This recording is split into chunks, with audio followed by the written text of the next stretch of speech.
going on, everyone? JohnMatrix here. So we are back with part 2 of the tragic life of Konrad Curze's entire character history, voice acted 40K lore by the Amber King.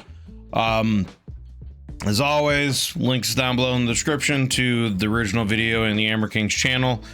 There are some thunderstorms that are getting ready to roll through my area, so if you hear, you know, some thunder, I apologize. Any kind of background noise. Hopefully the internet and power stays on so we can get through this, but if that does go down, it may delay when I can get the stuff out to you guys, but hopefully that isn't the case.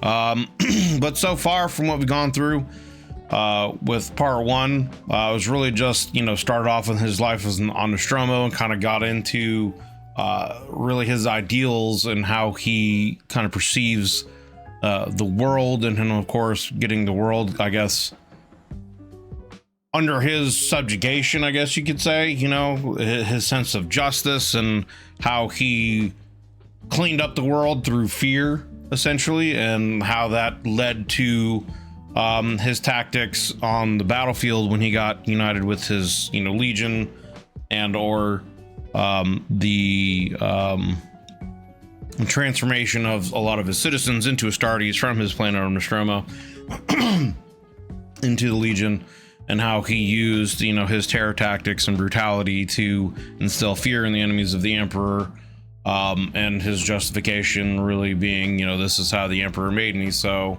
it must be right. So we're gonna get into, I guess, starting with the Horus Heresy, and I guess going on what happens from throughout the Horus Heresy till whatever the end of his story is. So without further ado, let's get into it. Volume, monitor, and boom.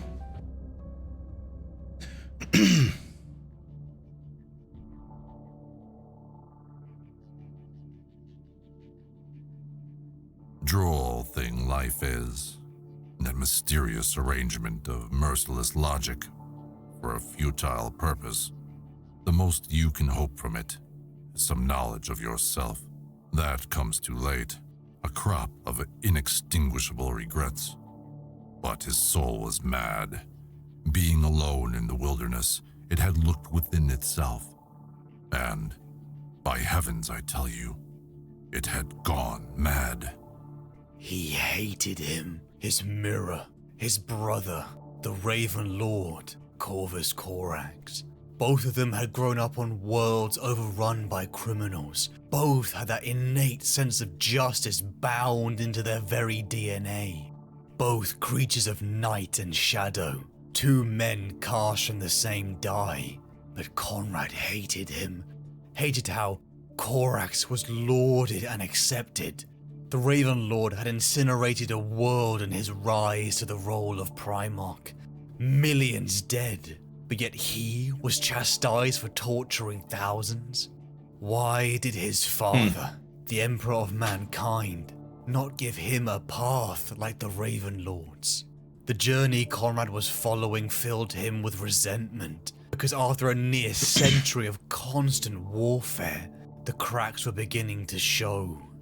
It's interesting. I can see how that would bring out a sense of envy or jealousy in Konrad over Corax, being, it seems that they were basically, you know, similar. They're extremely similar, you know, people, characters, Primarchs, well, you know, whatever you want to label them as, but they're extremely similar, and it seems that one got the favor of the Emperor and the other didn't, or at least in his eyes he didn't. You know, in Konrad's eyes he didn't get the Emperor's favor. So I could see how that would obviously drive a wedge even further between him and the Emperor, and him and Corax. So interesting. Century of constant warfare, the cracks were beginning to show. His soul was mad. Being alone in the wilderness, it had looked within itself, and by heavens, I tell you, it had gone mad. Alone in the shaping of his moral compass, devoid of human love, the superhuman demigod Konrad Curze, for all his elevation above the mortal man, he was still human. and no person who had murdered, tortured and genocided as many as he had could still retain sanity. He had become the Night Haunter, a figure of black and white justice who hurt the few to save the many, but a small part in the back of his mind was cursed with doubt. It was all piling up. The degradation of the Legion, its perverse new recruits, the re-emergence of crime on Nostromo, his desensitized veterans, and the visions. I was gonna say, yeah, I mean, the combination, like, the conversation that he had with Dorn, he was so certain in his stance of ruling through fear, essentially, and that fear is the proper way to maintain order and law and a sense of justice. If you instill enough fear into people, then they will comply with what your rules are. And so, you know, him having left Nostromo, and without him there, it falling back into, you know, its criminal ways after decades of his absence, and with the degradation of his Legion and them essentially just being criminals that he hated and couldn't stand seeing anyway and just really wanted to kill.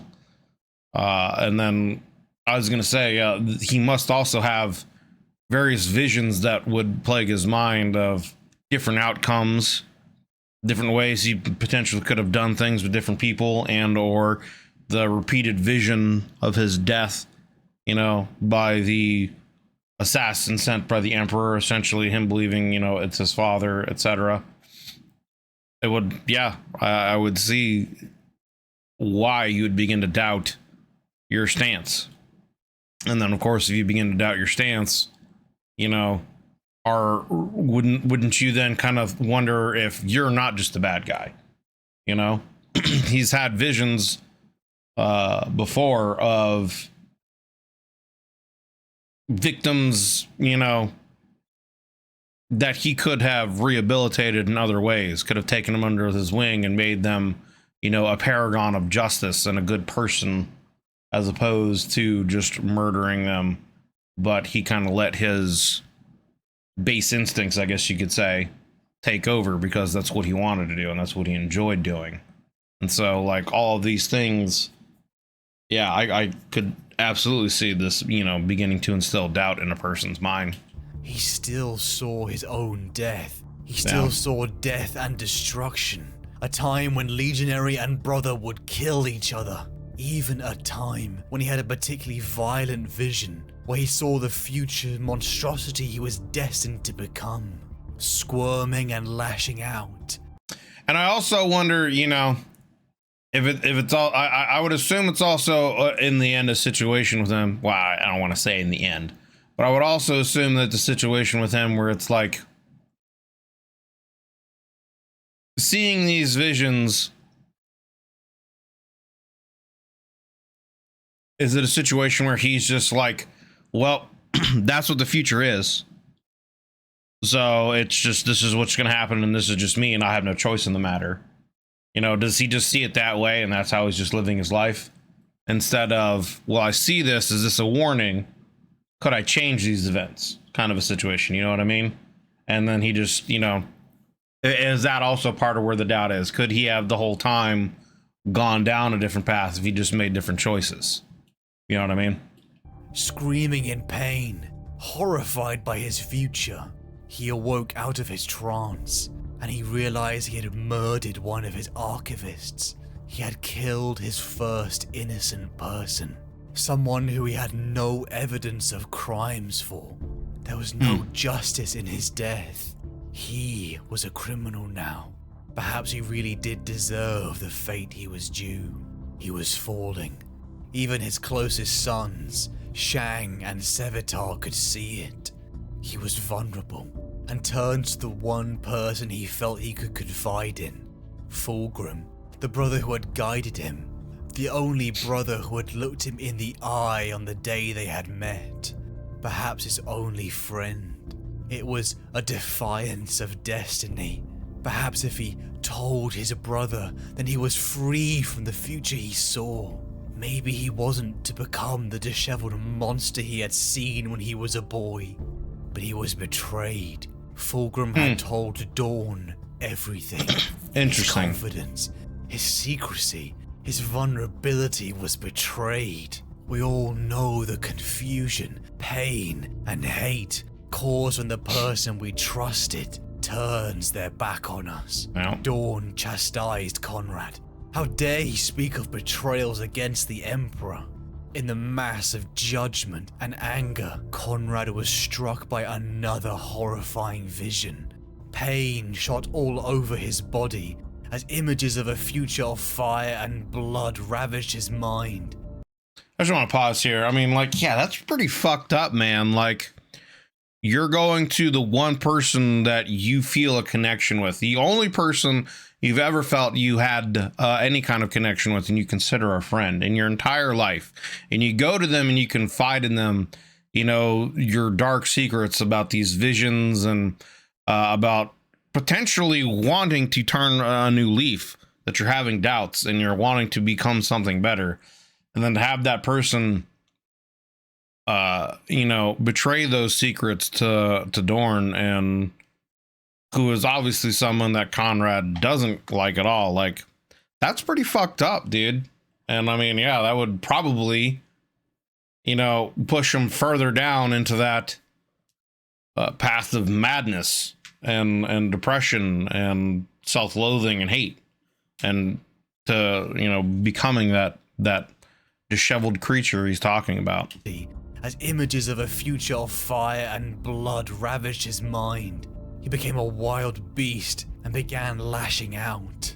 The raving Konrad launched himself at Dawn, beating the surprised Primarch to a pulp, butchering several of his Imperial fists too. Shame and regret crept back into the devolving mind of Konrad as the vision ceased and the Lord of the Eighth fled. Anguish turning in his chest from the betrayal of Fulgrim and for what he had done. Returning to the 8th Legion, Konrad was sick of it all. He had come to his brother to confide in him about the future and his Legion, but he was met with betrayal. His Legion was becoming corrupt, straying further and further from the ideals and teachings he had ingrained in them. That accursed world, Nostromo. He hated everything about it, and now it was corrupting his philosophy, his justification of all the deeds he had done. It needed to be stopped. Konrad assembled the entire Night Lord's fleet. Arriving in the Ultima Segmentum, the shadow of an entire legion loomed over the dark world of Nostromo. A legion full of warriors looked at the place of their birth, the world they had grown up on, the place where their families lived, where their culture thrived, and then they burned it. Konrad ordered lancing strikes deep into the core of the planet, breaking it apart. Millions of screams lost into the void of space. Those that had resisted their orders were butchered by Konrad's ever-loyal son, Sevetar, until the weakness was cold. Was it justice or vengeance? That code forged in the dark, killing the few to save the many. But where was that? Yeah. Did all Nostromans deserve to die? Even those who had done no crimes? No, it was all corrupt. It had to be, or what he had done, or what he had just done, was a crime. Condemnation poured in from the throne of terror.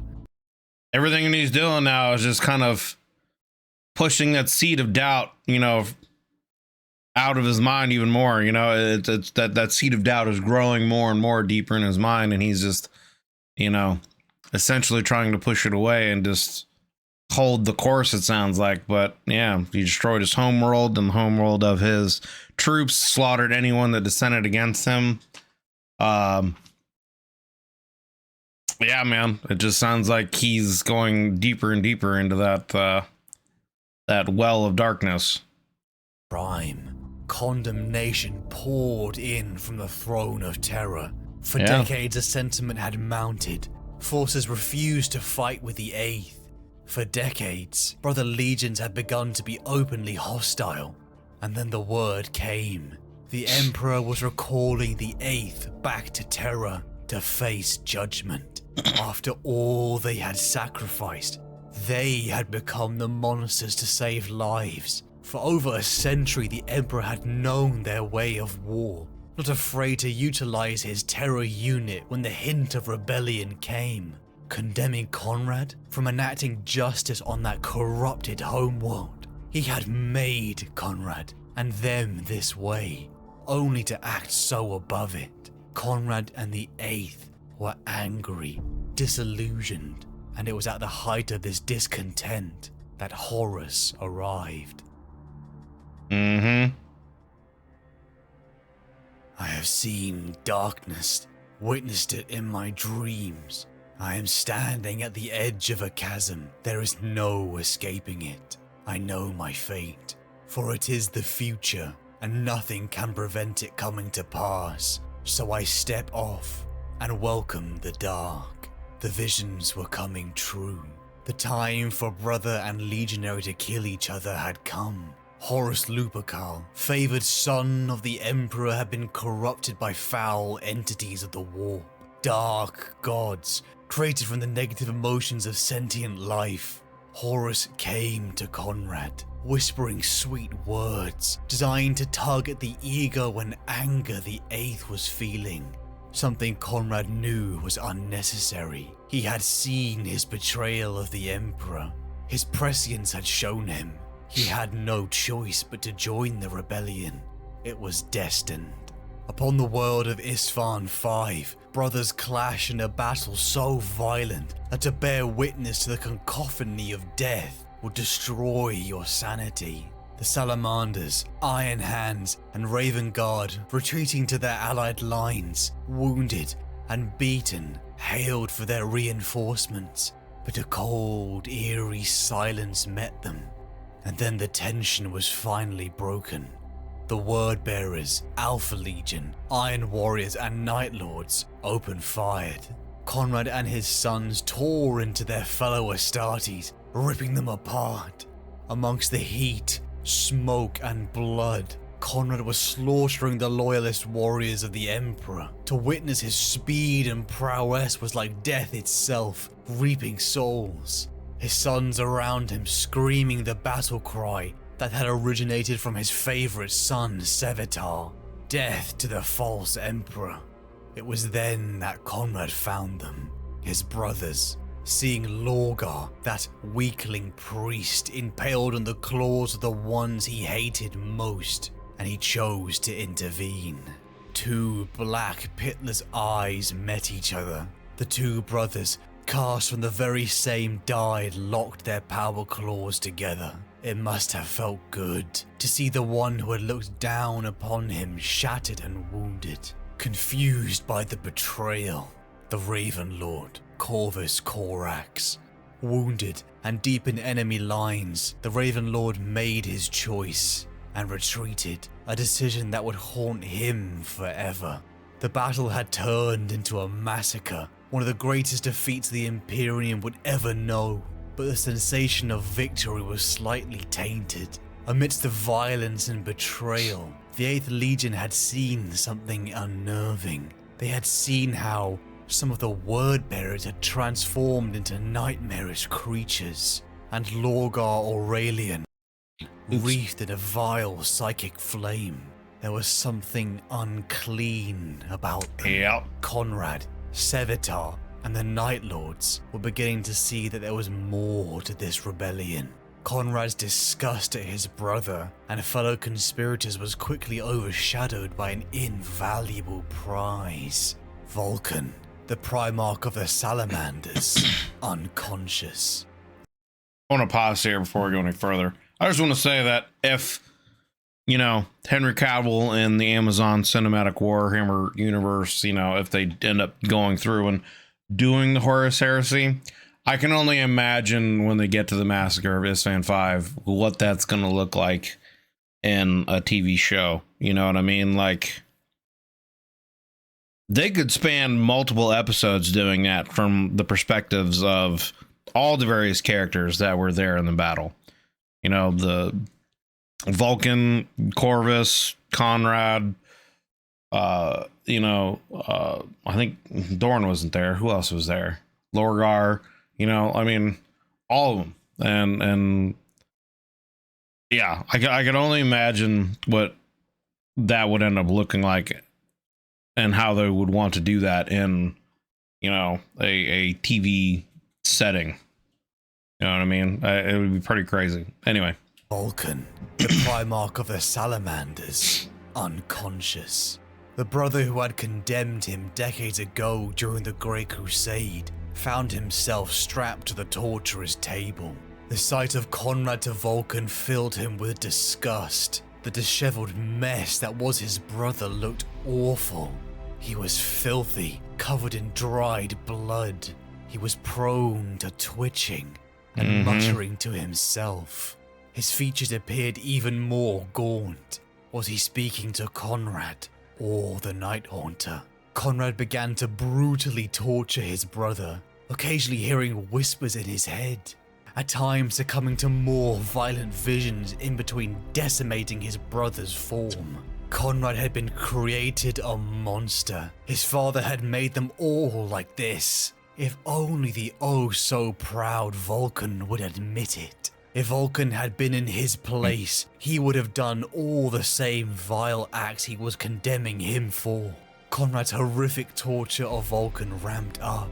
Physical and psychological pain that even a Primarch couldn't endure, placing him in situations where he was forced to take innocent life against his will. Were these people even criminals? Konrad's mental state was declining. He would twist scenarios where empathy and kindness was shown into unwinnable death games. Perhaps his soul was mad. Vulcan was the most human of all their brothers. He represented all the goodness in humanity, something that, if acknowledged by Curze, would call into question his horrific acts. Because then he killed people, not the panicky criminal beasts he made them out to be. And Vulcan had to turn, had to show his true nature. It's an interesting perspective that I hadn't really thought of either, is that Vulcan and the Salamanders are pretty much the closest, like, pathway, I guess you could say, from humanity. They're the ones that have the most compassion towards humanity, and I guess you could say have kept most of their humanity compared to a lot of the other Primarchs and their legions or whatever. And so seeing that, and because of his view towards humans, that they're just these what did he call them? Not chatterboxes, but these what was the word? I'm having a brain fart now. Gossip mongers, kind of it was something with gossip, like gossip mongers, gossipers, something along that line of, you know, seeing them as simply just less than, and then they were really nothing.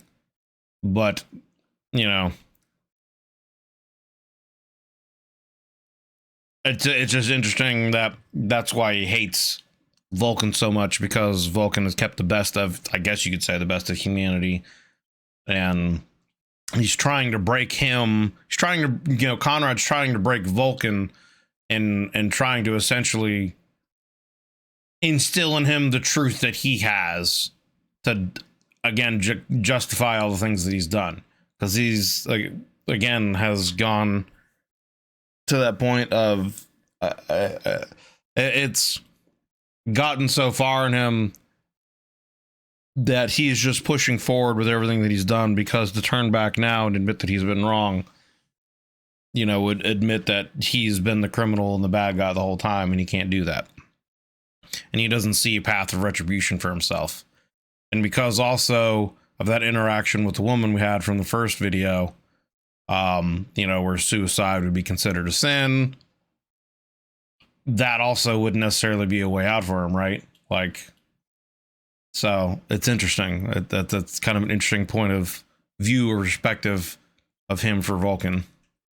And Vulcan had to turn, had to show his true nature, that he was a monster deep down, Because if he wasn't, then Curze had chosen to be one. Yep. And again, I also goes back to what I'd said either earlier in this video or in the end of the previous video of, you know, he's had all these visions this whole time. Could he have had a choice to change what he saw? Or was it just a situation where because he saw it, he was just like, well, this is just my fate, my destiny, you know? I'm just going to go along with it. Did the idea of trying to change the future and go down a different path even like enter his mind? And is it just now that he's gotten to a certain state and looking back, is he reflecting on it and being like, you know, I could have done things differently? And that's just driving him deeper into madness, you know? His mind was devolving further, his frustration fueling the degradation, until finally he snapped, killing his brother in rage. But to his horror, Vulcan began to regenerate. Yep. Vulcan lived. Konrad's sanity snapped. Unable to deliver death, the punishment in his form of justice, it made him scream, combined with the fact that his father had gifted Vulcan with immortality, whilst he had been born a monster. Konrad began to kill Vulcan again and again. Was it justice, vengeance, or anger? It was lost in the maelstrom of madness. After months of mind-numbingly brutal treatment, Vulcan escaped, beating Konrad into an inch of his life, and then worst of all, letting him live. Sparing him, Yep. giving the monster his pity. The crumbled, broken mess that was Konrad did not have long to wallow in his haze. Like, can you imagine that from Konrad's perspective, man? You know, killing your brother Vulcan over and over and over and over and over again with no mercy, torturing him, putting him through all of these things to try to break him, only to have him end up escaping, beating the shit out of you to the inch of your life, and then sparing you. Now, that could have been that could potentially be interpreted in two ways, you know. It could be interpreted as he pitied Konrad and didn't want to take his life, hoping that he would find retribution himself, you know, redemption, I guess, not retribution. Or it could be that death was a mercy and that killing him would give him a mercy that he didn't necessarily deserve, and that living would be more torturous to him, you know. So which one, I guess, would it be? You know what I mean? Was Vulcan that kind of a person, or was it just pity that stayed his hand? Broken mess that was Konrad did not have long to wallow in his haze. The War Master Horus had ordered the 8th Legion to the eastern fringes.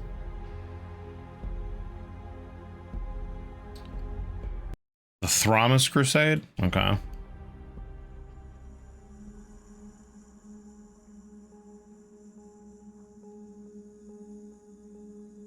Lord. He asked after several minutes of silence had gone by. Speak, Sev. Why do you hate us? He asked it quietly, carefully, with no hint of offense or malice. The words still stopped Curze in his tracks, causing him to turn. The long blades curving from each of the Primarch's knuckles reflected the golden light of the Emperor's halo, several streets away. What? Sevatar spoke just as casually as before. Why are you the only Primarch to hate his legion? What have we done to you? Curze smiled, barely. I spoke with Angron and Lorgar not long ago. They told me of their purges, cleansing the untrustworthy elements from the 12th and 17th. I laughed when they said it, at the sheer absurdity of the idea. They knew exactly when to stop the killing of the weak, the treacherous, and the corrupt within their bloodlines. I wouldn't even know where to begin. That I wanted to stop right there for this get to. That's pretty interesting. The fact that these other Primarchs, Angron even, who is known like the angriest of the angry people, you know, and Lorgar and these other Primarchs who have given in to, like, I don't believe Corax here is actually, or Corax, Konrad is actually given in to, like, the Chaos Corruption taint. He's just following what, you know, his visions told him because he believes it's his destiny. He hasn't been corrupted by chaos, I don't believe. You know what I mean? So it's interesting that he acknowledges that these other Primarchs who have been taken by chaos, even they know when to stop. But he's so broken to the point where he wouldn't know where to really stop killing his own people. He would delight in it too much. And I wonder what kind of realization that would have for him. That even these beings that are corrupted by this chaos, even these creatures aren't as broken as I am. You know what I mean? That would be an interesting revelation if indeed that's what he's about to kind of talk about. Within their bloodlines, I wouldn't even know where to begin culling mine. Sevatar snorted in dismissal. On any other day, such words might hurt my feelings. Look around you. Curze said. You were born on this world. You grew to adulthood here just as I did. The Emperor praised me for my rule over this world. Even Fulgrim admired it. A model of compliance. An obedient world, they said. Were my people happy? Did that even matter? I made these people human despite their feral drives. I made them civilized despite their baser instincts. I raised them above the level of beasts. That was my responsibility to them as a superior being, and I fulfilled it. Curze looked to the grey spires, rising in every direction, and the frozen smog from the foundries and manufactorums, veiling the spire tops in a haze of pollutant smoke. And see how my people rewarded me. I was gone only a handful of years before everything soured. My own homeworld poisoned my legion with recruits who were worthless as soldiers, violators, murderers, thieves, the scum, the dregs, the detritus. Sevatar almost laughed. Sire, you are no different. The Legion is disorderly and vile because it's cast in your image. No. Curze drenched the single syllable in regret. No, you don't understand. I've never claimed to be perfect, Sevatar, but I became the sinner, the monster, the night haunter, so my people would never have to. And look at the result. Look at the recruits from Nostramo, less than a decade after I departed. Look at the filth they sent me. Look at the disgusting dregs of humanity my own apothecaries infused with my genetic material and reforged into transhumans. The eighth is poisoned, Sev. Generations of men who are murderers in my image, yet devoid of my conviction. That's an interesting... I want to stop before this goes any further, too, before I forget my point here. It's another interesting thought. You know, the idea of him essentially taking on the evil, I guess you could say, the darkness, so that his people wouldn't have to. That's kind of an interesting justification of his actions, too. And, I mean, I guess from a certain perspective, yeah, that could be noble. You know, that could be seen as noble. You're taking on all the bad deeds and doing all the terrible, horrible things so that future generations essentially don't have to deal with that. They can live in a planet of peace and harmony and order, and, you know, have a somewhat meaningful life. And then it's also interesting perspective of, you know, him stating that their apothecaries are, you know, inserting his genetic material into these depraved criminals, and he probably sees a reflection of himself in all of them and all the things that he's done. And that's another reason why he detests them, you know, because it's It's almost like he's seeing his own flaws in every one of his Legion members. It's very, very interesting. Murderers in my image, yet devoid. And yeah, and them doing all these terrible things in his image. You know, his idea of what he's had to done is just, and he's doing it for the greater good, but he knows that they're just doing it because they delight in doing it and they want to do that. But deep down, he's the same way. Deep down, he delights in doing it as well. And, you know, he's seeing that part of him reflected in his legionnaires. So yeah, that's interesting. Reforged into transhumans. The 8th is poisoned, Sev. Generations of men who are murderers in my image, yet devoid of my conviction.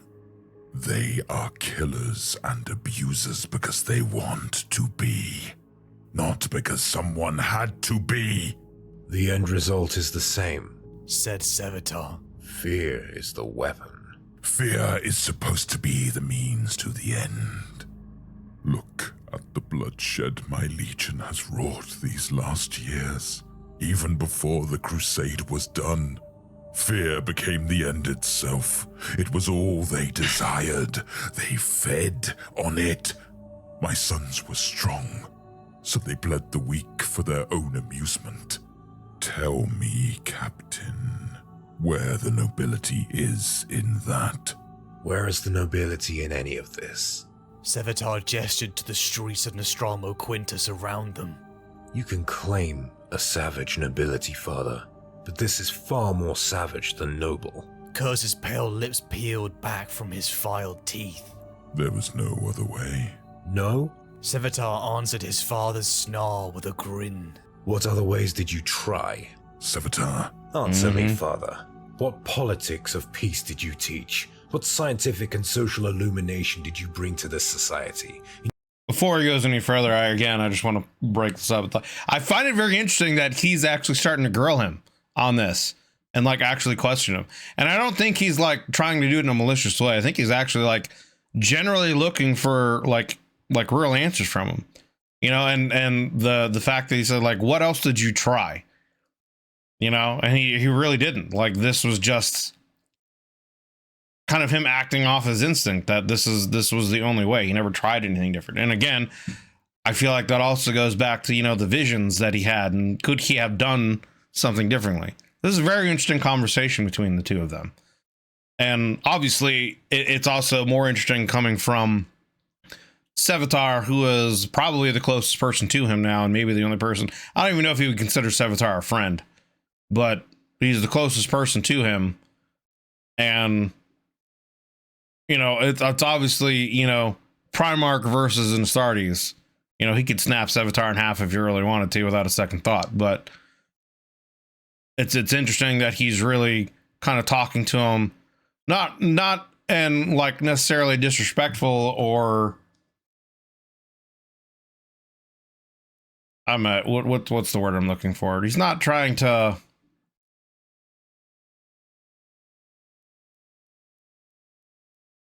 Can't think of the word that I'm looking for here.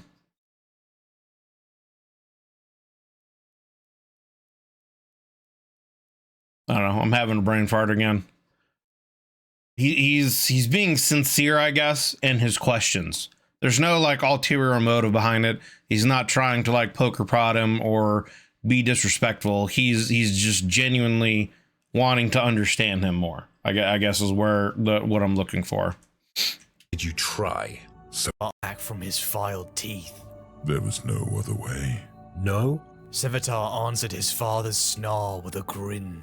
What other ways did you try? Sevatar. Answer me, father. What politics of peace did you teach? What scientific and social illumination did you bring to this society? In your quest for a human utopia, what other ways did you try beyond eating the flesh of stray dogs and skinning people alive? It was the only way. Sevatar laughed again. The only way to do what? The only way to bring a population to heal? How then did the other Primarchs manage it? How has world upon Yep. world managed it Yep. with resorting to butchering children and broadcasting their screams across the planetary voxnets? Their worlds were never as serene as mine was. And the serenity of yours died the first second your back was turned. Yeah, and you left. So tell me again how you succeeded. Tell me again how this all worked perfectly. Kurze was on him in the time it took to blink. The Primarch's hand wrapped around his throat, lifting him from the ground, stealing his breath. You overstep your bounds, First Captain. How can you lie to me like this? Sevatar's voice was a strangled growl. How can you lie to yourself? I stand here inside your mind, witnessing a theater of your own memories. Your way is the 8th Legion way now, but it has never been the only way. Just the easiest way. Kurze tightened his grip. Sevatar narrowed his eyes, his last breath escaping as Kurze squeezed. You enjoyed this way? The captain hissed. He's the first person to ever actually like really stand up to him and make him face reality. It's very interesting. Very interesting. Sevatar's a fucking Giga Chad, brother. Sevatar narrowed his eyes, his last breath escaping as Kurze squeezed. You enjoyed this way? The captain hissed. You came to love it, just as we all did. The power, the righteousness. Kurze released him. Sevatar crashed to the ground, his armor joints snarling as his ceramite scraped the rockcrete. Son of a... He trailed off, catching his breath. The son of a god. Kurze said softly. Get up, Sevatar. Leave me be. The first captain rose to his feet, his vision blurred. I'm going nowhere, sire. Not without you. Kurze smiled. His son could see that much, at least. I admire your tenacity, I always have. But you are a shadow of what I am, Sevatar. You cannot match me. Go. Sevatar filled his lungs, the sterile air viciously cold as he drew it in. What an interaction, man. What an interaction. Someone finally, like, trying to break through and show him the truth. And from what I remember, I after this, I'm going to have to go back through and watch the Sevatar video again. But from what I remember from this, you know, it's because Sevatar, like, genuinely actually really cares about him. Sevatar had a very similar kind of upbringing in life that as he did. And I think he's Konrad's the only person that Sevatar ever really kind of looked up to and actually like really sees him as like a father figure from what I remember. And so like seeing him go down this road of madness, you know, I would honestly probably really hurts him. And so he's trying, I think, to force him to see the truth and trying to, I guess, maybe help him course correct in some ways. I don't know. But what a Giga Chad moment, dude. You know, standing up to someone like that, someone who could easily just break you in half a second without a second thought. And, you know, yeah, what a Giga Chad moment. He hated them, his so-called sons. He had taken his philosophy of justice, crafted from his interpretation of a serene society, cloaked by an Nostraman worldview, and spread it to his legion. They had become torturers, icons of fear and terror, bringing justice to those who deserved it, and to create a human utopia, a very quiet and serene future, where the little humans stayed in line. It was the way the Emperor had made him, but his legion no longer killed for justice. They were simply enjoying it. After the escape of Vulcan, Konrad and the Night Lords headed to the eastern fringes, set to engage Lionel Johnson and his Dark Angels. A strategy to delay the First Legion and allow Horus to strike at Terra. Konrad and the 8th launched themselves at world upon world, cutting a swath across various worlds of the newly forged Imperium. Populations of billions would find their skies darkened by supposed allies, only to realize the horror when warriors in midnight clad started butchering them. Konrad, fulfilling the path he had seen in his prescience, slaughtered and killed without restraint, witnessing his so-called sons enjoy the slaughter and torture, but he did nothing. He saw no path where fate made him intervene. He just watched and judged. Even when he would snap and kill innocents, it was different for him. He justified it. Any who had died were destined to do so. His father had made him this way. His father had crafted his fate, so it was his fault. Their blood was on his hands.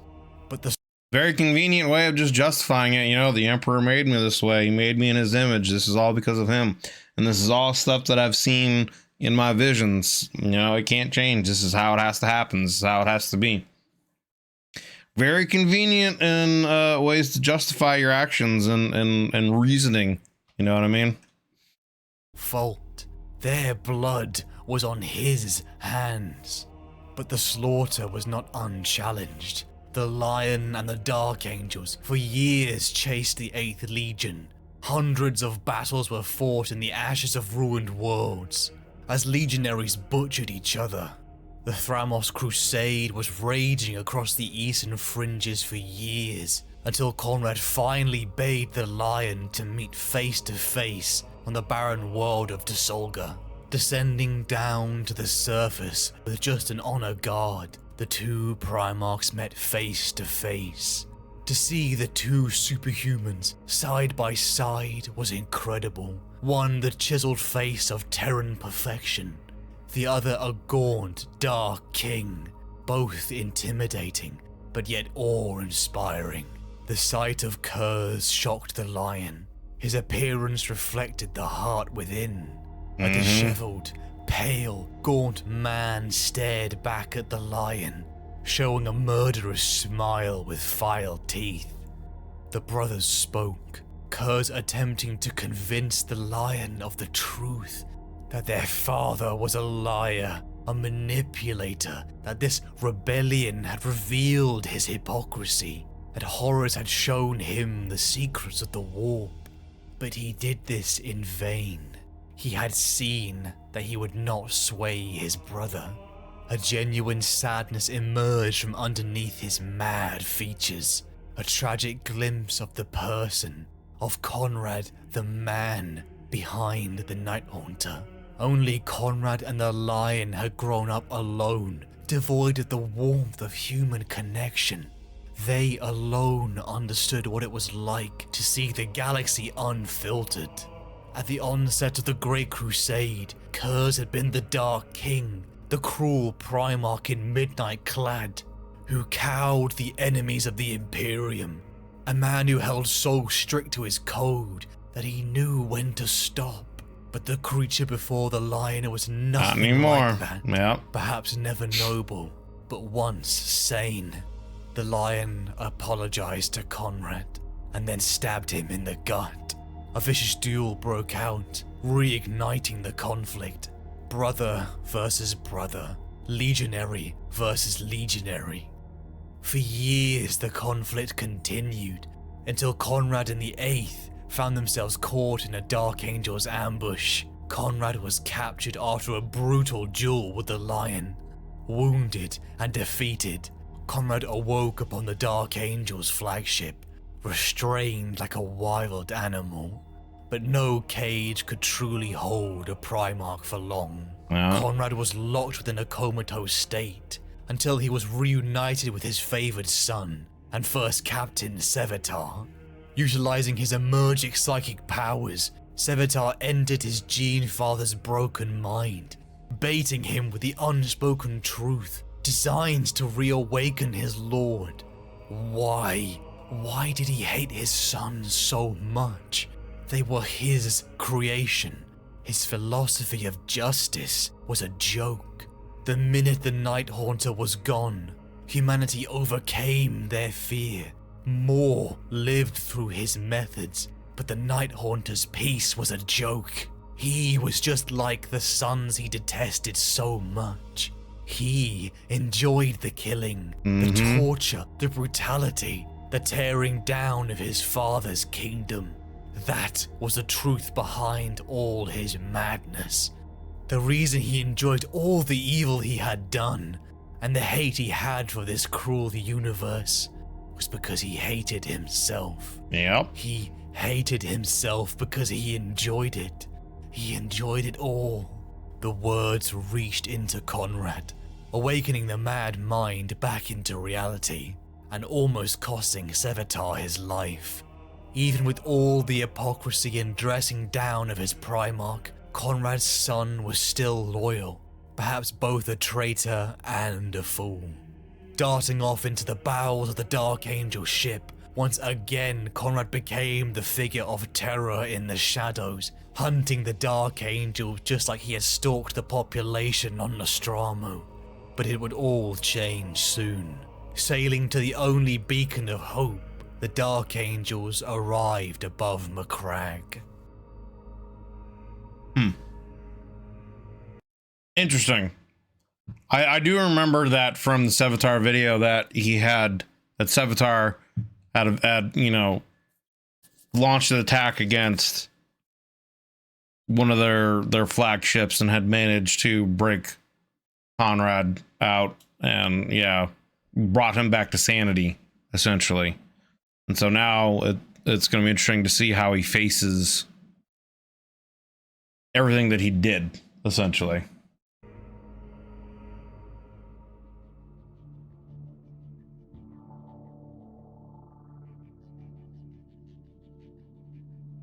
You know I hate, detest, and can't bear a lie.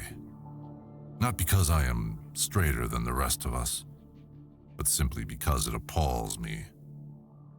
There is a taint of death, a flavor of mortality in lies, which is exactly what I hate and detest in the world, what I want to forget.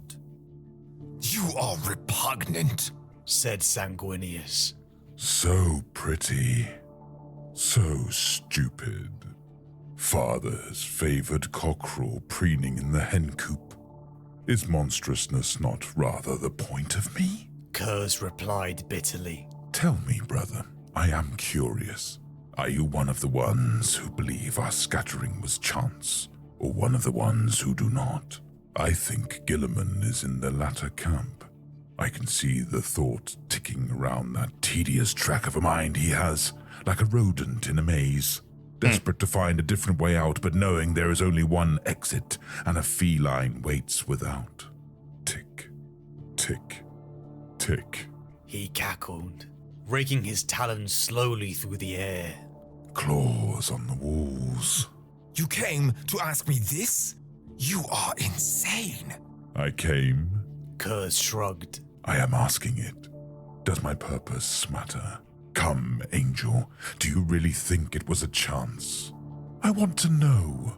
Each one of us was cast away upon a world that turned out to suit our characteristics perfectly. Characters our father engineered. Furthermore, the characters of many of our Legion's Terran sons were also matched with those of the worlds we were found upon. And, oh yes, we can both see the future. I rather suspect, therefore, that Father can read it like a periodical. Can you stand there and tell me that it was chance? No? No reply? No, said Sanguinius quietly. No reply, or no as in, no, you don't believe it? Goaded Curze. Sanguinius' sword lowered a fraction. Why he confided in Curze he could not discern, but the words were out, and he could not have stopped them, even had that been his desire. No, I do not believe our losing was chance. Yes, yes, you see! Curze became excited by Sanguinius' agreement. A man who plans so long and hard to be taken in so at the moment of triumph? Nonsense!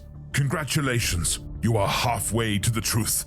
That our father was a liar? Was. Curze said with a smile, his brow furrowing for just a fraction of a second. Indeed.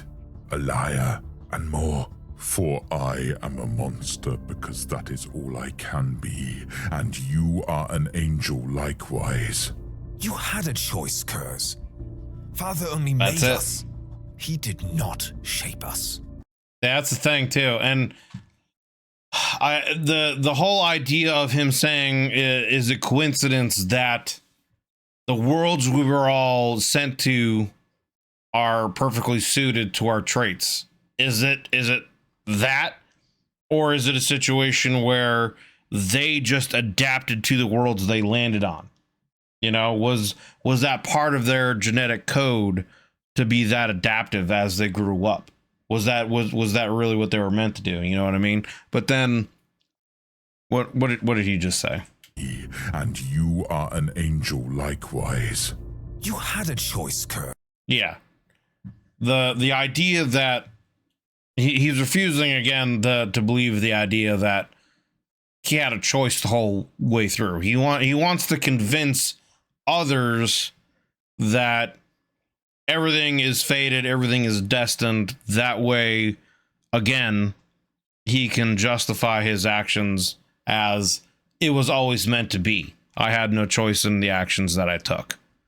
Otherwise, he has to come to the realization that, you know, he's the bad guy, or a bad guy anyway. Very interesting so far. And more. For I am a monster because that is all I can be, and you are an angel likewise. You had a choice, Curze.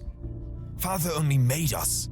He did not shape us. Curze's eagerness turned into a snarl. I was made to be thus. Nothing could change it. I know because I tried. I did. Curze's eyes gleamed with tears. For what? So that he might see me suffer as I failed. That he might tick off his observations upon his laboratorium chart.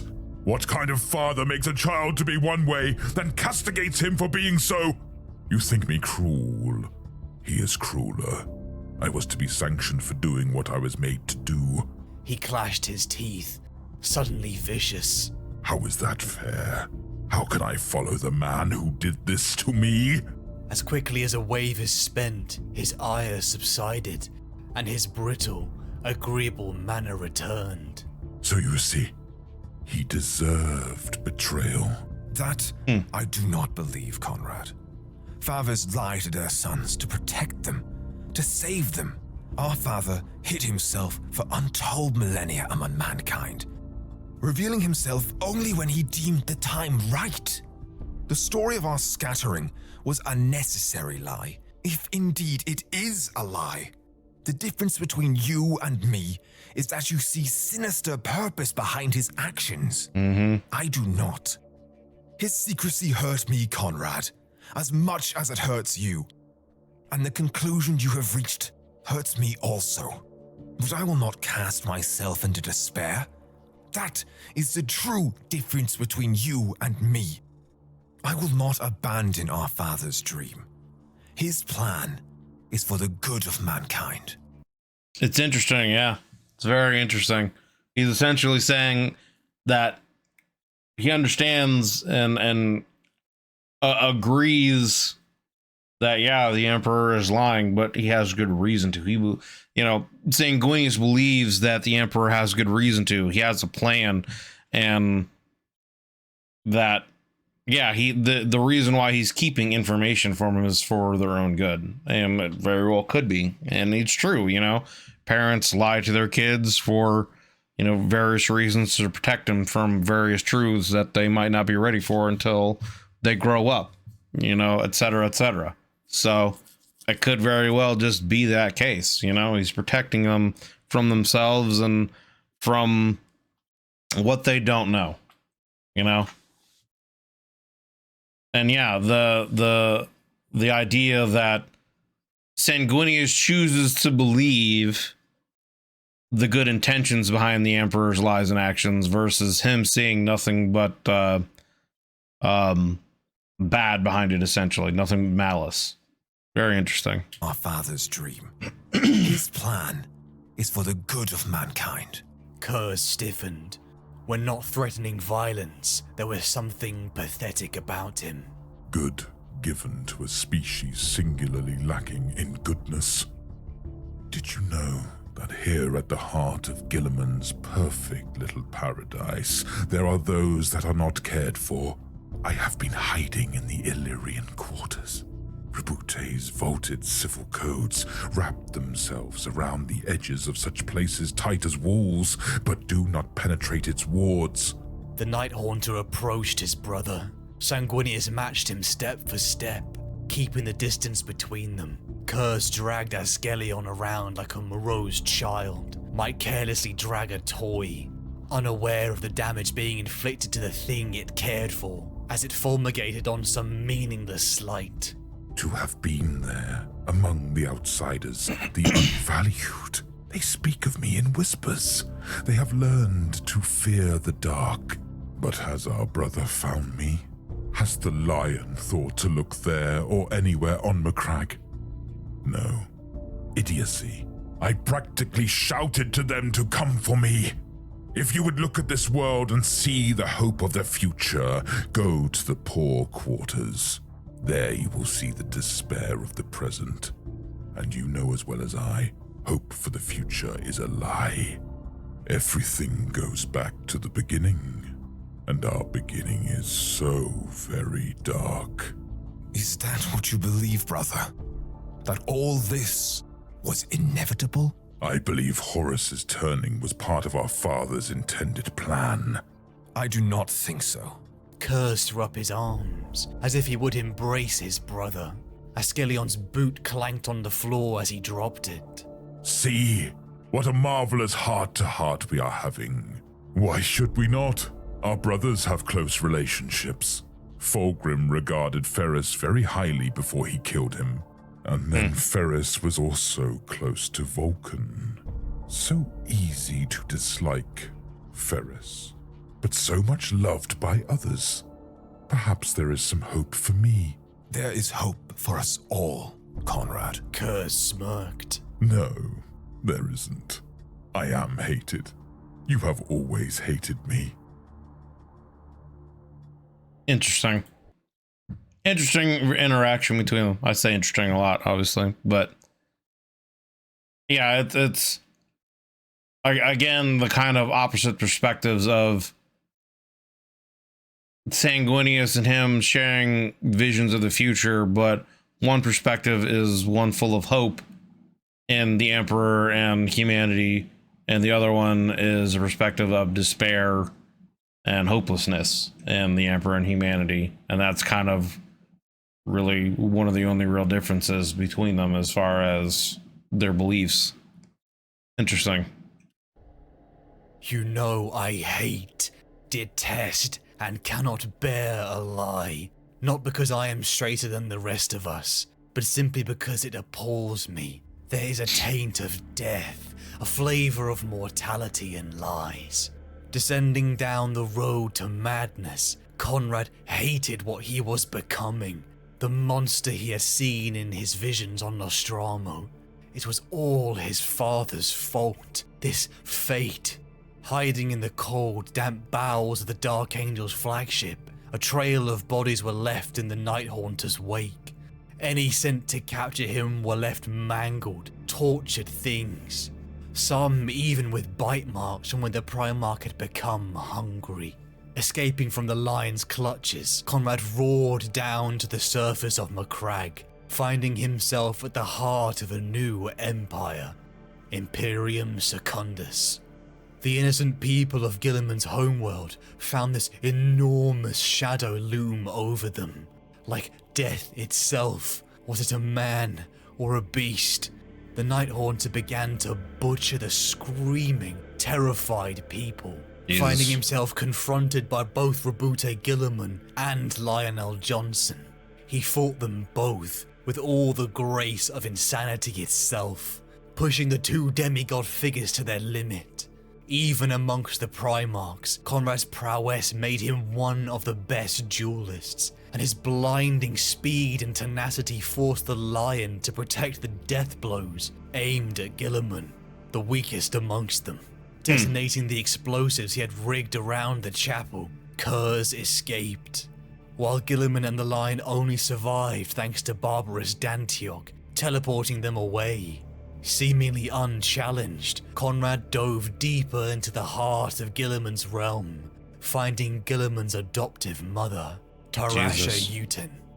The elderly matron stood up, and under the sheer weight of the Primarch's aura, his silhouette of dread and terror, she looked the monster in the eye and told the bastard to go to hell.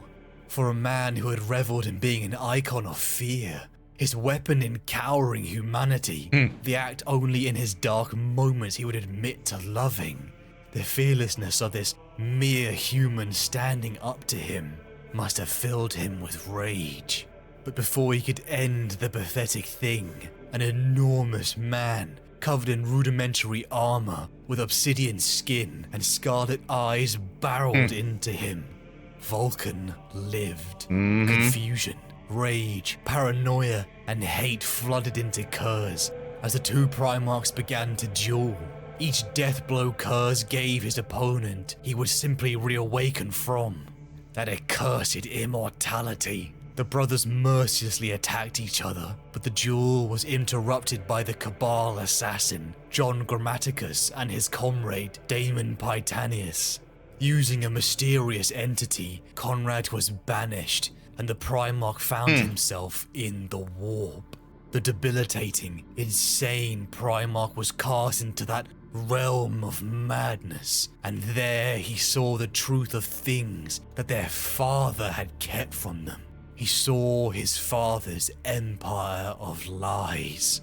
Konrad bore witness to the future of unending war. His father crippled on a throne of gold, a carrion god, ruling an Imperium built on hate, superstition and war. Emerging back into real space, Konrad found himself again back on Macragge. A cacophony of justification added to his personal outlook. Infiltrating his way back into the heart of Imperium Secundus' realm, Konrad ambushed his brother Sanguinius, now the Emperor Regent, keeping a hostage in case he decided to get too brave. Konrad began to taunt his brother. Their father had lied to them, that all of what they had endured, even this rebellion, was part of his plan, a sinister plot to achieve his selfish goal of apotheosis. But the truth was buried in his words. I am hated. You have always hated me. And he did not deserve it. How could you hate someone who had no agency in their life, no choice? His father had made him this broken monster. He had implanted his sense of justice. He had allowed him to weaponize it for the Imperium for over a century. And his reward for all of this was condemnation and then death at the hands of an assassin. He didn't want to be hated. Why? Why couldn't he be in his brother's place? Couldn't he be there in golden glory? And Sanguinius the rotten mad thing instead? Why did he have to be alone while his brothers were taken in, loved? He had tried to fight fate, but no matter what he did, this path was set for all that he. And then it just kind of goes back to that justification stuff again, you know? How much, it's like Sevatar said, you know, beforehand, what else did you really try? How much did you really do? You know, did you try doing anything else, or was this just the only thing you did because it was the easy way and it was because you wanted to, and everything else has just been justification sense? You know what I mean? So, yeah, I don't know. That's interesting. I still wonder, again, from the first video, you know, how much, because he was so young, did the first person that he killed and consume, how much did that imprint like really influence him? You know, I wonder. I just wonder that. I wonder how much of that was an influence on him.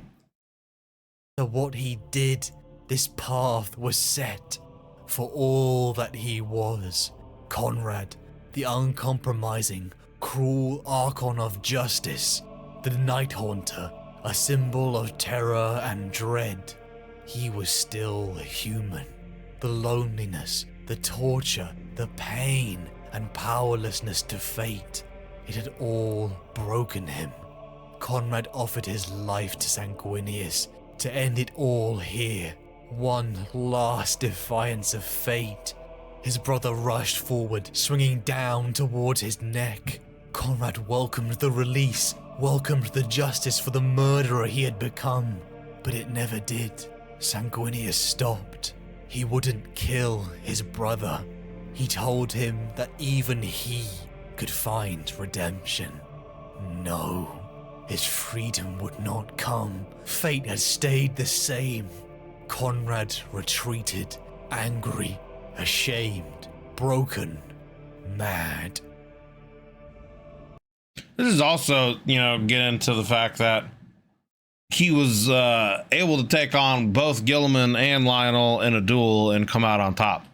I mean, that just goes to show you how strong of a fighter he really was, to be able to face down two other Primarchs and be able to come out on top of it, honestly.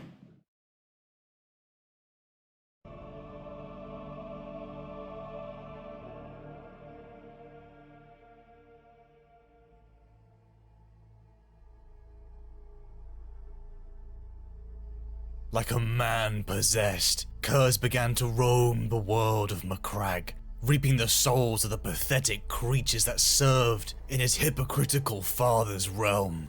The man, Konrad, raving about his father's injustices, and the creature, the Night Haunter, brutally killing and torturing, enjoying the power and self-righteousness from the kill. For weeks, Konrad plagued the forces of Imperium Secundus, stirring up the broken and forgotten people who dwelled in the slums of the world. Hated vagrants just like him. However, Lionel Johnson was able to corner his brother, and the Primarchs reenacted a duel they had fought a dozen times. Two of the greatest combatants, even amongst their brothers. The duels was a display of dizzying heights of martial prowess and strength. But finally, after years of hunting his brother, the lion defeated Konrad.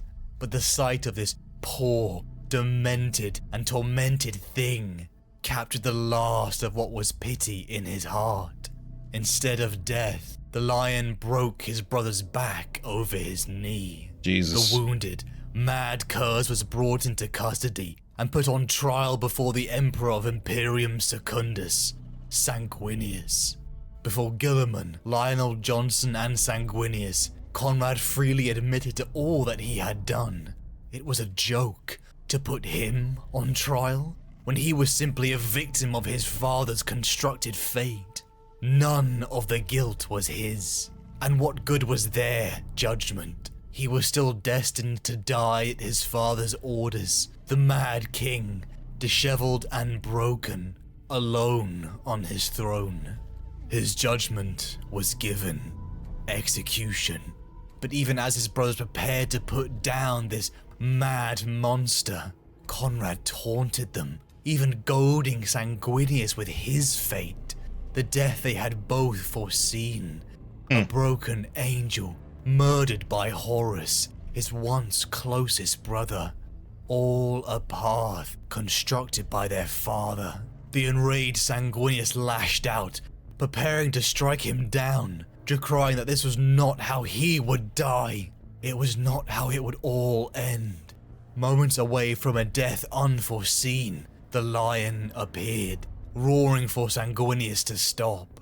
Troops came into the room, demanding the lion's surrender, but he responded that Curze's prescience had shown his death would be at the hands of an assassin sent by the Emperor.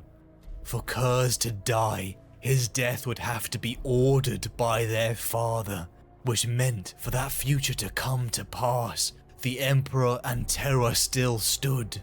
There was hope yet. True. With the dissolvement of Imperium Secundus, the Ultramarines, Dark Angels, and Blood Angels raced towards Terror, hoping to break the massive warp storm that had isolated the capital since the early days of their heresy. The raving Konrad, locked within chains, laughed. Once again he had avoided death. His fate was still on track. He was vindicated. He was justified. The loyalists... I was just gonna say, like... The fact that, yeah, he keeps avoiding being killed so many times in so many different ways with so many different people, and that it's just proving in his mind, and honestly, it really kind of is, that, you know, his fate is predetermined, at least for him, you know, because, like, he's seen his death for years, you know. Years and years and years. You knew how he was going to die by an assassin of the Emperor. And so the fact that no one's changed that. And how many times has any one of the other Primarchs, you know, Vulcan, Sanguinius, Lionel, had they had chances to kill him and end what he was doing, but they didn't for whatever reason. Pity, mercy, because they didn't want to kill another one of their brothers, etc., etc. That just in his mind proves even further that there's no changing fate. And so that he was created to do everything that he did, and so it just reinforces the justification of everything that he has done, that he couldn't have done anything any different, and that, you know, he was meant to be this monster from the beginning. So yeah, it's very, honestly, very interesting. In their journey to break through the ruin storm followed the prescience of Sanguinius and Curze, the latter only revealing small pieces in rants between his deranged mutterings and apathy towards their cause. Arriving above the world of Davin, the Primarchs descended to the surface, Curze in tow as their prisoner. The further the group descended upon the world, the more Konrad began to panic. He had not foreseen this. All his life, he'd had the comfort of knowing what would happen next. Interesting. But now he was utterly powerless. He was making decisions. The anger and sadness began to build like a wave in his broken mind. Choice. He'd always had no choice. I was gonna say, yeah, just after what I just said, going to a point in your life now that you've never seen before, now being confronted with the idea that there really was choice, that something has changed, that your fate isn't predetermined. Yeah, interesting. But each step he took towards the warp portal, located deep upon this strange world, was cracking his foundational belief. Arriving at the eerie temple, the brothers were in awe. The warp portal, the epicenter of where their father and Horus had entered that realm of madness. Caught off guard, the group was ambushed, and Sanguinius was swallowed up by the demon Madal's portal, the sight of which made Konrad shriek with concern and sorrow. Of all his brothers, Sanguinius had shown him kindness. Even though he was a monster, Sanguinius loved him. A feeling the all-too-human Konrad buried amongst the madness of the Night Haunter. Guilliman and the Lion began to scream at him, to use his prescience to see where Sanguinius was. But he couldn't. Konrad was panicking. He had seen none of these events, and it was breaking him, calling into question everything he had done. Emerging out of the portal as demons erupted across Davin, Sanguinius dragged the fragile Curze aboard his flagship. As Guilliman and the Lion engaged the traitor forces that were blockading the path to Terra, they allowed Sanguinius and the Blood Angels the opportunity to defend Terra. Aboard his brother's flagship, Sanguinius decided again to bring his brother to Terra, placing Curze within a stasis coffin. As the brothers spoke for the last time, Sanguinius told Konrad that they would both face their destined path. Sanguinius had accepted his fate because he chose to. He was in control of his destiny, just as Konrad had had the choice too. Haunted, furious, and raving, Konrad screamed at his brother, trying desperately to hold on to the justification for it all, as Sanguinius cast his brother's sarcophagi into the void of space. Interesting. A sense of pressure building before a storm pressed the air in the room to an uncomfortable thickness. From out of this rolled a thunder of words that Curze had yearned for, yet in the last sane pockets of his mind had never expected. You are not weak, my son. The voice drove Curze to his knees with its power. His head rang with sudden, white pain.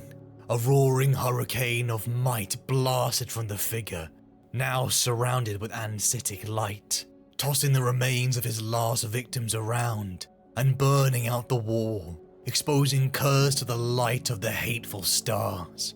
Father, He said. His voice was fractured, small, a child's voice, pitiful. I am beyond your accusations, beyond speech, beyond anything. Why do you think that I speak? Your madness is finally complete. Again the words rang Curze's skull, with the force of a clapper striking a bell. Still he managed to grin and raise his head to stare at the meaty thing's glory, though he was forced to squint against the blazing light. no, no. You are here. I hear you. You have come to face my judgment drawn by this offering I have made. You were ever a bloody god. I am no god, nor shall ever be. Curze got back up, his feathered cloak whipping in the psychic gale, his book clutched protectively to his chest. You are here. You understand your guilt. You have come to face my judgment. You cannot condemn me. I am punished enough. There is not enough punishment for what you have done. Not in this life or in the next. Shouted Curze. How dare you presume to understand what I have done, and what sacrifices I have made, and what I now must suffer. The force of the voice battered Curze back. You will never know the depths of my pain, for which I am grateful. Curze opened his eyes to peer sidelong at the figure. Why such hollow words? The voice took a moment before it returned, again with thunderous force that made Curze howl. No father wishes his sons to suffer, no matter what burdens he is forced to place upon them. An apology! What next? You will forgive me. Sanguinius warned me you might. He scoffed. There was never anything to forgive. You acted as you were made to, but my plan was interfered with. Your insanity was not your fault, nor was it mine. Curze snarled like an animal. Lies! Everything was as you intended. There is nothing you have done wrong. If only you and I could have met one more time, I could have shown you back to the light. How marvelous! Curze fell into a minute of wild, howling laughter. I am the Night Haunter. Light is anathema to me. Light is within you all. You are my sons. You are born of light. None of you are beyond redemption. Tell that to those who died. Nothing ever dies. Death is a state of transition. You have my forgiveness, Konrad, whether you want it or not. Never! The voice in his head would not relent, but pounded mercilessly on. More masonry fell from outside the wall. The floor collapsed behind him, frittering into constituent atoms. You made but one mistake, my son. From it, all the evil you have perpetrated springs. You chose to believe in immutable fate. Without choice, there is nothing. These gods that taunt us rely upon choice. The functioning of this universe depends upon choice. A single fate is one book in a library of illimitable futures. You read only one. Do you not see that you chose this? You chose to be fate's prisoner. Had you believed in your own agency, none of this would have come to pass. You made this happen. You chose to be the way you are. Trapped, manipulated, insane. Curze's smile froze, seeming to become detached from the face that it wore, hovering maniacally about his lips as a thing unique to itself, before it collapsed with all the violence of a dying star, and his mouth became a screaming hole. No! You sent the assassins to kill me. You want me dead? You determined what fate you trod. Your belief, my son, is nothing but an excuse for your own failings. Wailing, Curze threw aside his book and hurled himself into the dreadful light, though it burned his eyes, and beat at the effigy, rending and tearing at it with broken black nails, peeling long curls of frozen flesh from the stitched carcasses, ripping it to bloody shreds.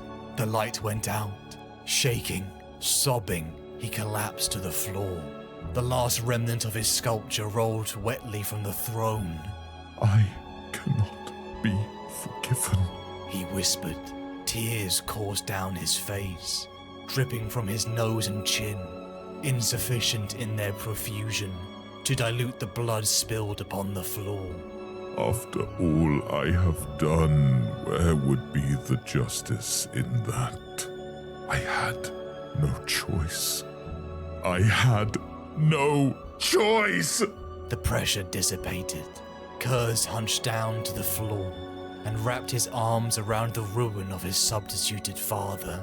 Frozen in a half embrace, he waited for a voice that he would never hear again.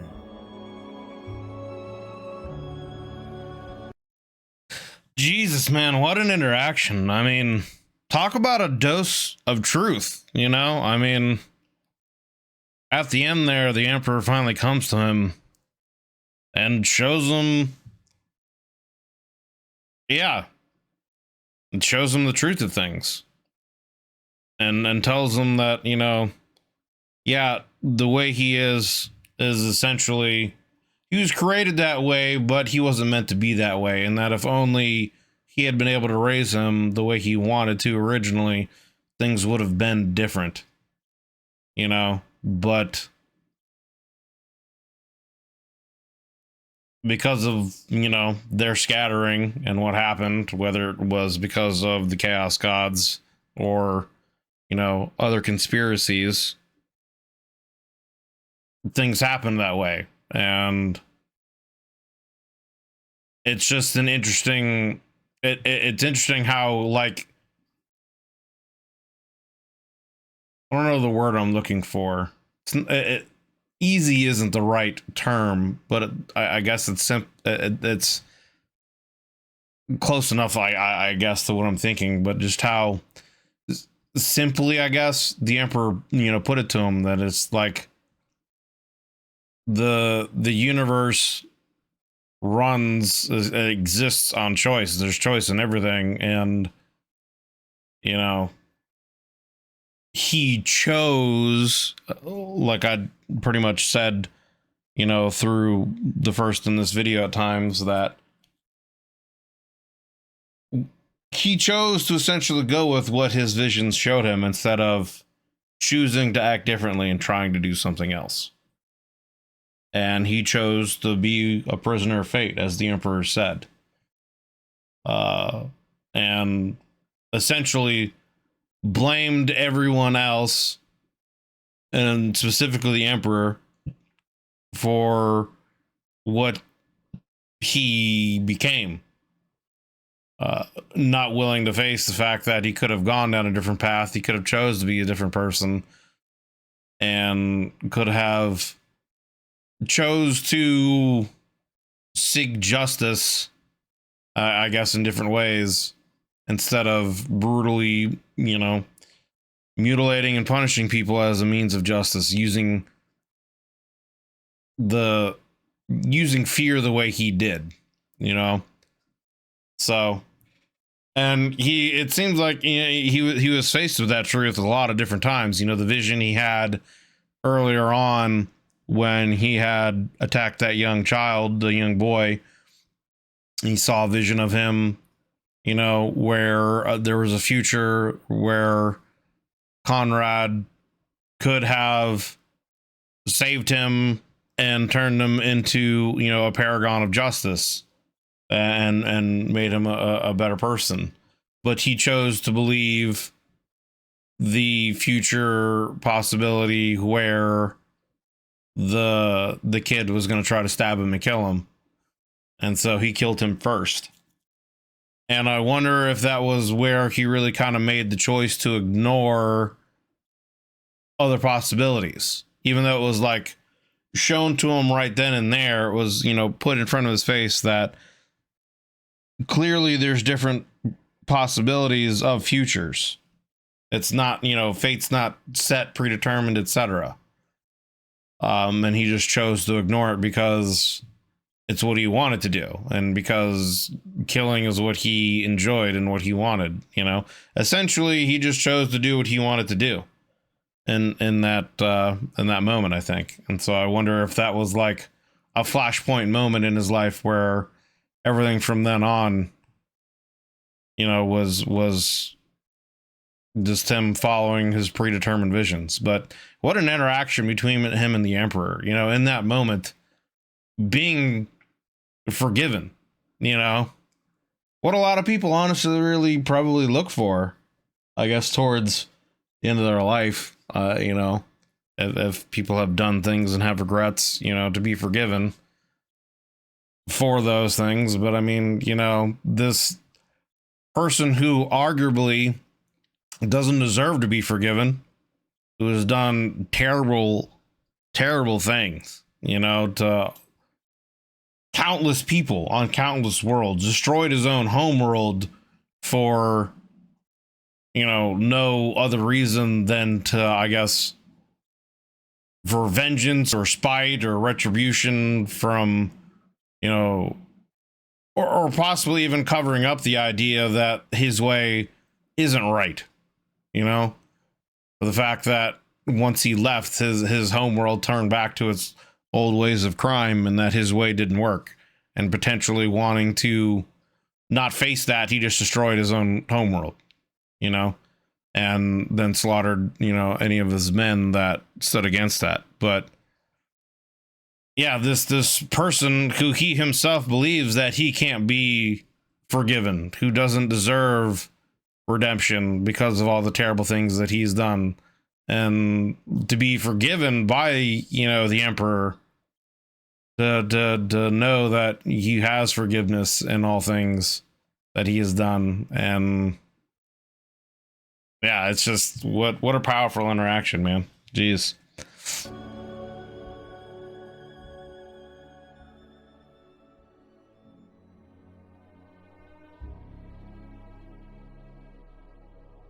My sons, the galaxy is burning. We all bear witness to a final truth. Our way is not the way of the Imperium. You have never stood in the Emperor's light, never worn the Imperial eagle, and you never will. You shall stand in midnight clad, your claws forever red with the lifeblood of my father's failed empire, warring through the centuries as the talons of a murdered god. Rise, my sons, and take your wrath across the stars. In my name, in my memory, rise, my Night Lords. Konrad Curze, or the Night Haunter. It would be this pathetic, fractured thing that would awaken from the stasis coffin his brother had placed him in. Nearly 3 decades had passed. The rebellion was over. Sanguinius and Horus were dead, and his father laid crippled upon a throne of gold. A war that cost the lives of billions, a war that had destroyed worlds, fractured brotherhoods, families, and the Imperium had been changed forever. Eventually being discovered by a human salvage ship, Konrad reawakened, massacring the crew.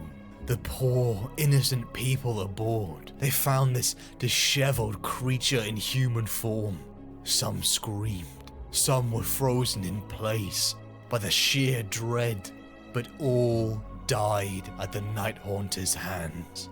Konrad was a husk, leaping from sprouts of rage, cruelty and torture to something that resembled more of a man.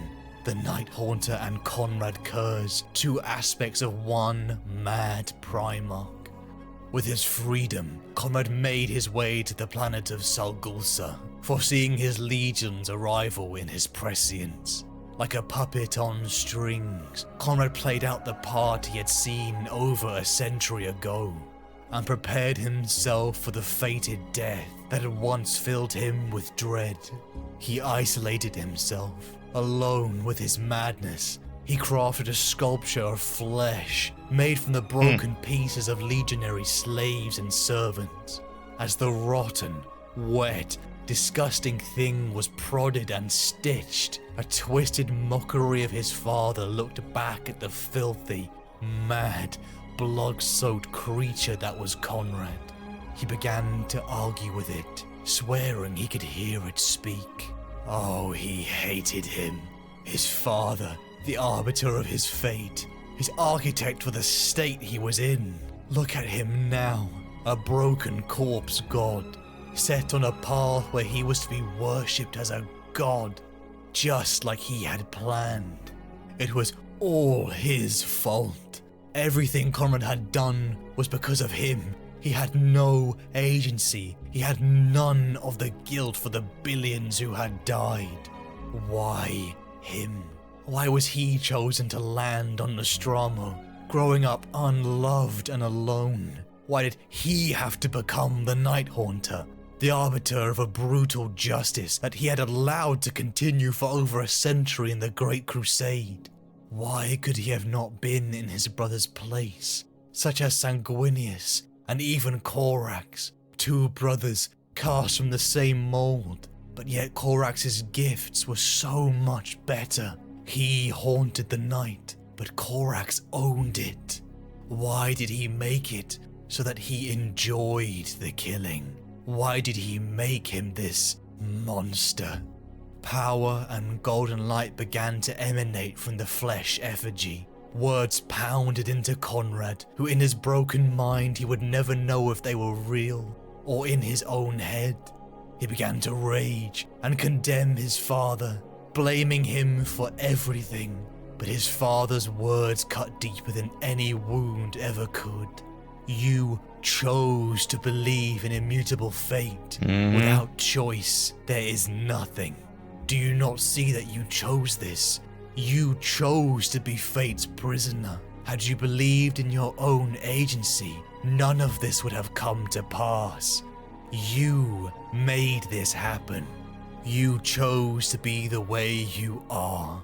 Trapped, manipulated, insane. The gods of chaos had ripped him from the Emperor's side, and the dark gods had toyed with Konrad, but he was not faultless. Those entities tried to poison him. They had shown him more possible futures when the Prescience took over, but it was Konrad who chose his fate. It was his fault. The words broke him. as tears began to fall down his cheek. The boy with the knife on Nostramo, he had chosen to kill him. He had chosen to be the Night Haunter. And Dawn was right. The hatred planted in those you leave alive will pass from one generation to the next until worlds are engulfed in a war, the cause of which none of those fighting will remember. It would never end. His justice was a joke, and Sevatar was right too. How then did the other Primarchs manage to create compliant worlds? How has world upon world managed it without resorting to butchering children and broadcasting their screams across the planetary vox nets? Even the events on Davin, where Konrad's prescience failed him, showing that fate was not set. It was all his choice, and the confoundment of it all was so great that Konrad knew that to accept it, it would break the last string of sanity he had left. It is perhaps the most frightening thing in this world, what humanity does to protect itself. We will burn worlds to protect the fundamentals of who we are, and our ego, our self-righteousness. Shaking, sobbing, collapsed to the floor, Konrad picked himself up and prepared to face the destiny he knew in his heart he was the architect of. The Primarch strode to his throne room, passing the sons he hated so much, and in turn his sons looked at a father that didn't love them, a father who made them monsters and then judged them for it. He had become the very thing he condemned his father for, and in a spiteful act he ordered them to fight in an unending war. Sitting on his dark throne, a mad king welcomed the assassins sent for him. Laughing, crying, and cold, he welcomed the killer in. Raving with his broken mind, he spoke of vindication, and as his head was cleaved from his superhuman body, Curze escaped the guilt for all that he had done.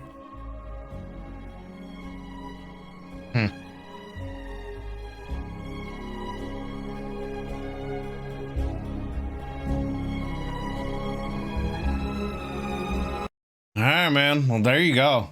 There you go. I mean, great video again by the Amber King.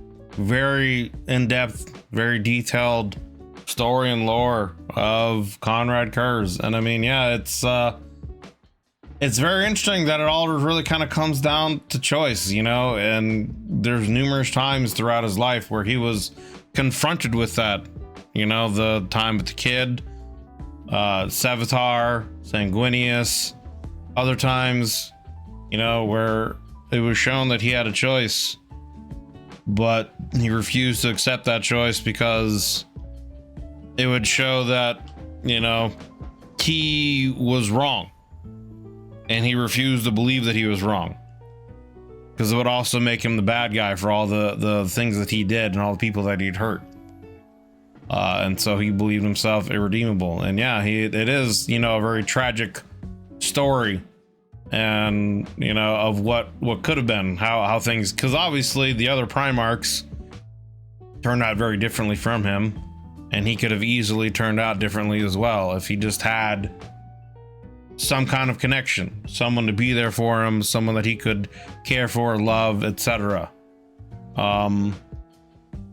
But he didn't, and you know, so he turned out the way he turned out. And the interaction with him and Sanguinius, and the interaction with him and Sevatar, and then at the end the interaction with him and the Emperor forgiving him, man, very, very powerful interactions. You know, the one with him and Sevatar, where Sevatar really kind of made him try to face the truth. I want to go back and kind of watch through the Sevatar video now that I've gone through this, but it really seems like Sevatar was coming from a place of trying to get him to face the truth so he wouldn't go further down into the depths of insanity, because he saw, you know, where he was going, and a lot of things that he was doing. And then you have the interaction between him and Sanguinius, and the fact that both of them have the ability to see the future and know that there's more going on that the Emperor has let on and not told them. And basically one of them, Sanguinius, chose to have faith in the Emperor and that he had the best interests of them and humanity at heart.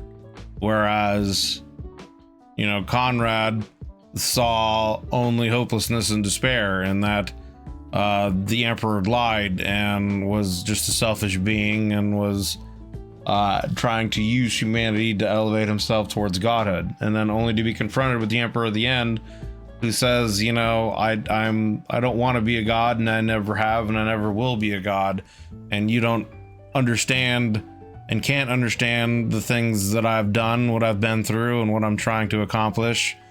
And what you've done isn't your fault, nor it's mine. Your fate was changed because of, you know, I guess either the Chaos Gods.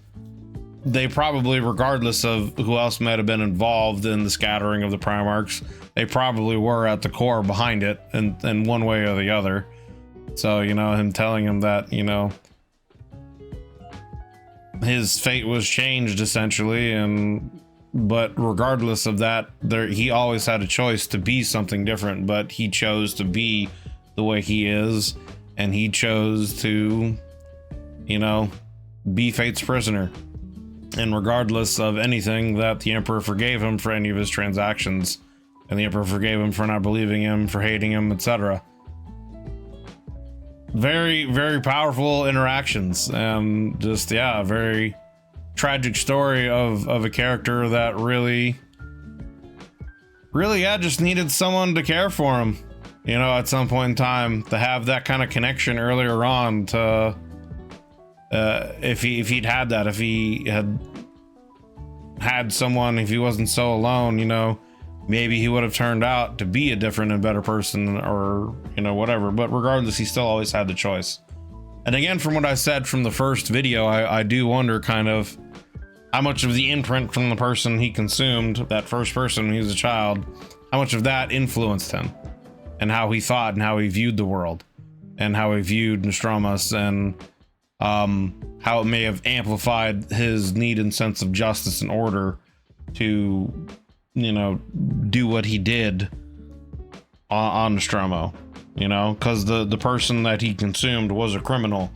I don't think he really got into what he had did, but you know, it could be pretty assumed that he's killed people, and so maybe, you know, again, this is just speculation, you know, on my part, maybe those thoughts and emotions imprinted on him and his need for justice, and kind of tainted that idea of justice in him, you know, and that came, and maybe that's why he was so ingrained with that enjoyment of killing, because maybe that was part of the imprint that he took from, you know, who knows. This is again just me and my speculations, but really good video again by the Amber King. As always, there will be a link down below in the description to this video.